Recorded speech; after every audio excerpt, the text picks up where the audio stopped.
Thursday during a briefing in Abuja.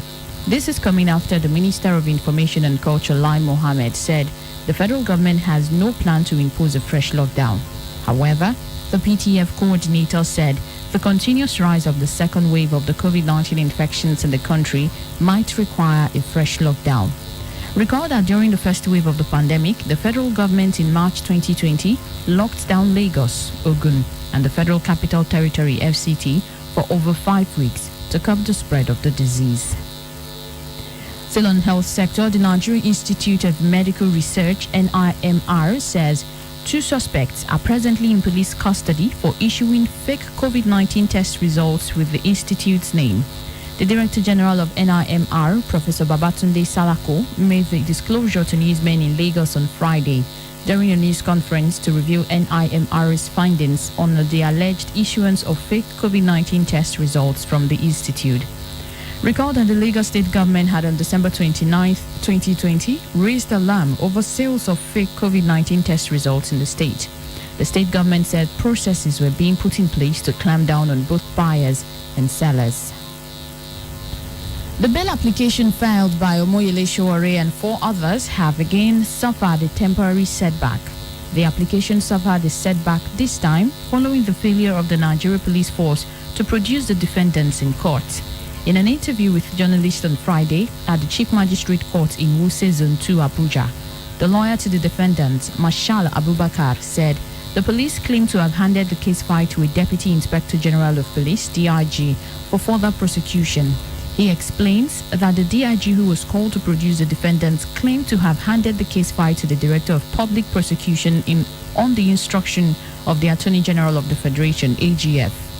Sowore and the other defendants are standing trial for alleged criminal conspiracy, unlawful assembly, and inciting public disturbance. A Chief Magistrate Court in Abuja had early on Tuesday fixed Friday, January 8th, for ruling on the bail application filed on behalf of Sowore and 4 others. Chief Magistrate Mabel Shegu Bello was expected to rule on the bail application on Friday. The court also on Tuesday ordered the defendants to be remanded at the 4th CIID facility in Area 10 following complaints from Sowore that they were denied food and medical attention at the Kuje Correctional Center. And now to the educational sector, where the National Universities Commission, NUC, has directed vice chancellors of universities to commence academic activities on January the 18th. The announcement was in compliance with the directive of the Presidential Task Force on COVID-19.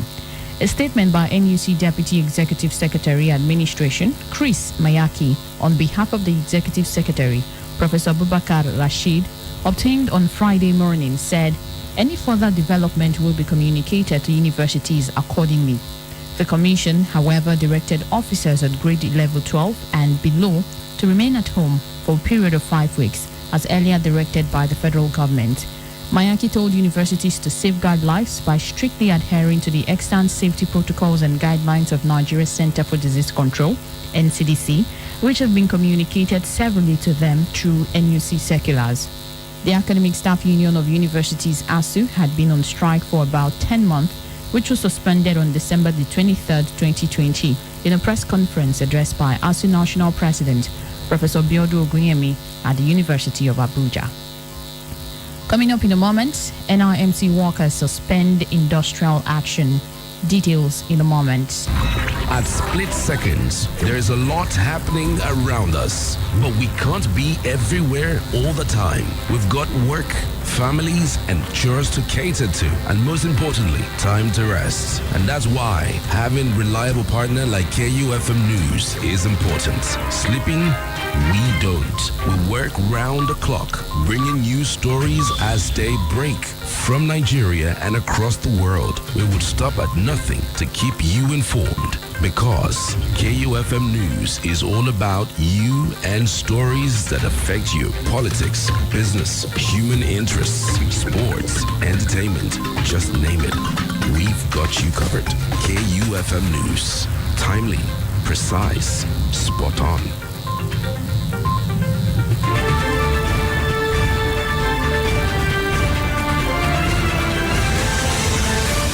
Welcome back. You're still on News Dawn, and now to the rest of the news, where workers of the National Identity Management Commission, NIMC, have suspended the industrial action which they embarked on Thursday over poor allowances and the fear of exposure to COVID-19 in the agency. Some of the workers say the recent increase in the number of visitors at their office for registration of NIN had caused a lot of stress for them. But they have now decided to put the strike on hold after a meeting with the federal government where it was agreed that the demands of the employees will be addressed. The president of the Association of Senior Civil Servants of Nigeria, NIMC unit, Asekokai Loki, confirmed the suspension of the industrial action, saying workers of the commission across the country will be contacted to resume work by Monday and proceed with the enrollment of Nigerians for the national identity numbers. Many Nigerians have been storming the various NIMC offices across the state as a result of the deadline issued by the federal government to all telecommunications operators in the country to block all subscriber identification modules, SIMs, without national identification number, NIN. The government has, however, extended the deadline for another 6 weeks from December 30th, 2020 to February 9th, 2021. Elsewhere, the National Drug Law Enforcement Agency, NDLEA, has released the list of successful applicants in its ongoing recruitment exercise.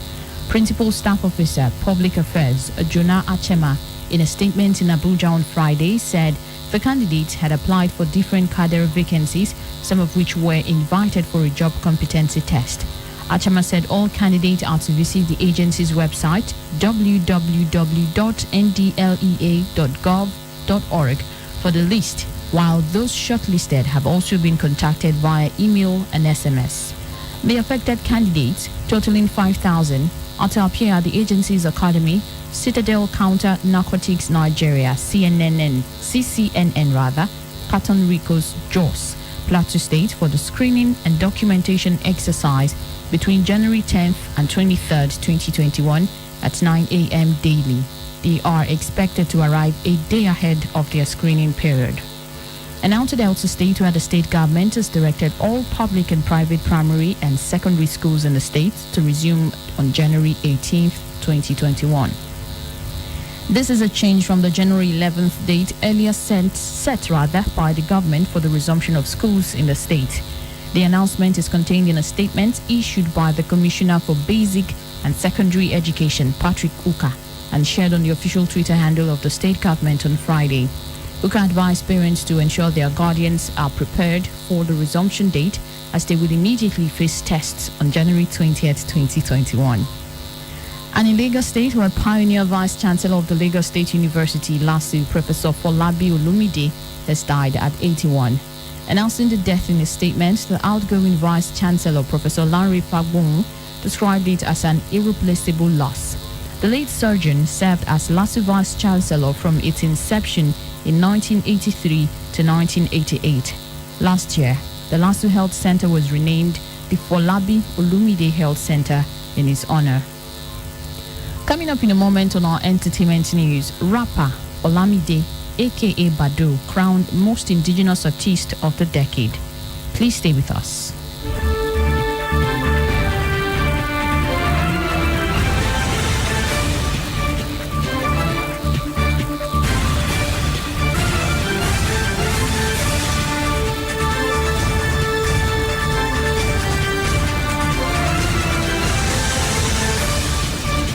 Yeah, welcome back. You're still listening to News Dawn on 92.7 KUFM. And now to our entertainment news here in Nigeria, where popular hip-hop recording artist Olamide Adedeji, also known as Bado, has been named the most indigenous artist of the decade.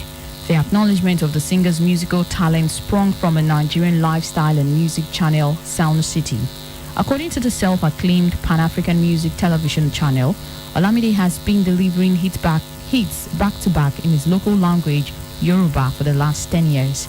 Olamide started his career with ID Kabasa, Coded Tunes record label headed by Tony Payne, where he did his first studio album, then left in 2012 to start his own record label. And now to the foreign scene, where multiple Grammy Award-winning songstress Taylor Swift has released 2 new select songs from her Evermore album. The songstress released the 2 songs, Right Where You Left Me and It's Time to Go, on January 7th. Known for mocking lyrics that are usually directed at her frenemies, Taylor Swift fans are convinced that one of the songs takes a swipe at her ex-best friends forever, Carly Kloss, and her ex-boss, Scott Borchetta. The song features tales of divorce and losing out on a dream career to someone less deserving, which Taylor clearly drew on outside inspiration for. But the lyrics about losing a friend seem to address Taylor's apparent fallout with model Carly Kloss. And back to Nigeria, where Nigerian comedian Badamosi Agbonjo Jonathan, known on stage as MC Adopikin, and his wife have welcomed the baby boy. In October 2020, the couple celebrated their wedding anniversary and penned romantic notes to each other on social media.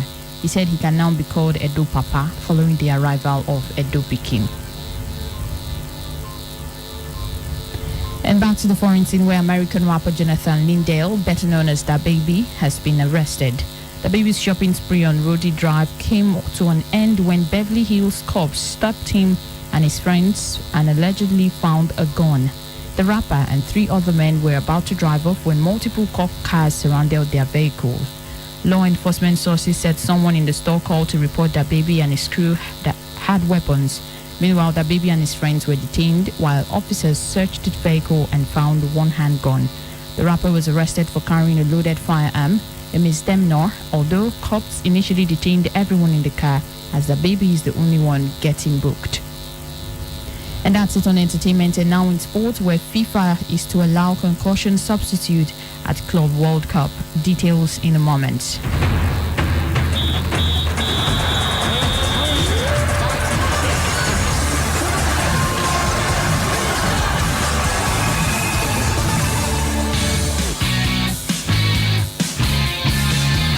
And now talking sports, where the governing body of world football, the Federation of International Football Association, FIFA, on Friday said the use of concussion substitute will be tried out at the Club World Cup in Qatar in February.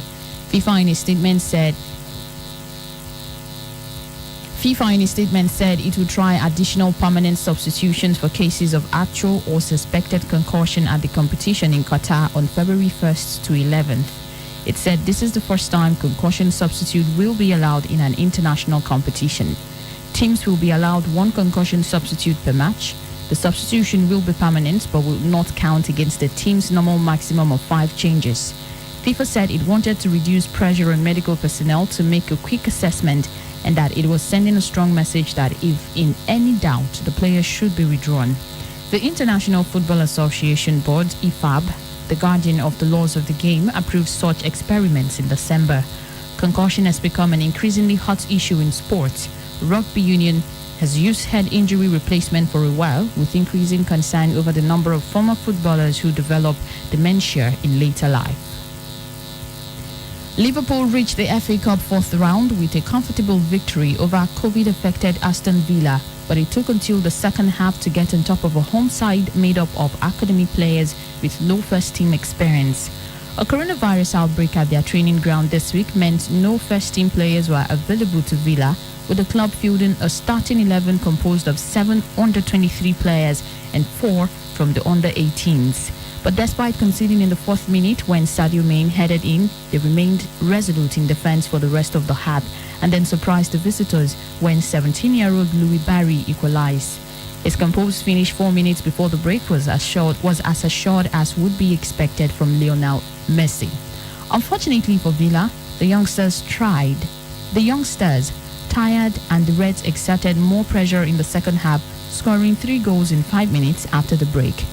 Jorginho stroked in Liverpool's second on the hour mark before Mane looped in a header, and Mohamed Salah struck home a low shot from inside the area.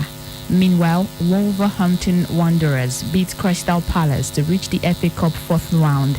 Adama Traore's scorching left foot drive was decisive for the hosts against the much-changed Palace side.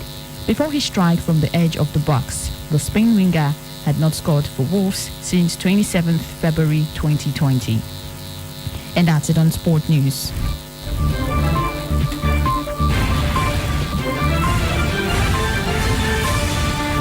And as the news, but before we go, let's take a quick recap of the headlines. On the news this morning, we told you that a petitioner is demanding a compensation of 50 million naira over police brutality in Edo State. And also, Attorney General of the Federation orders police to hands off Showery's trial. And finally, NUC directs universities to reopen campuses. Please do remember that the continued unity of Nigeria is a collective responsibility. Be sure to play your part. Do not forget you can listen to us anywhere in the world, either by visiting our website at www.kufm.net. Download a mobile app from the Google Play Store. For visual purposes, you can join us live on YouTube at KUFM Nigeria, and you can now listen to us on RadioGuardian.com. KUFM's News Dawn was produced by Libidum Asagwaram. I am God's Love, Orlando, saying thanks for listening and good morning. Hip hop.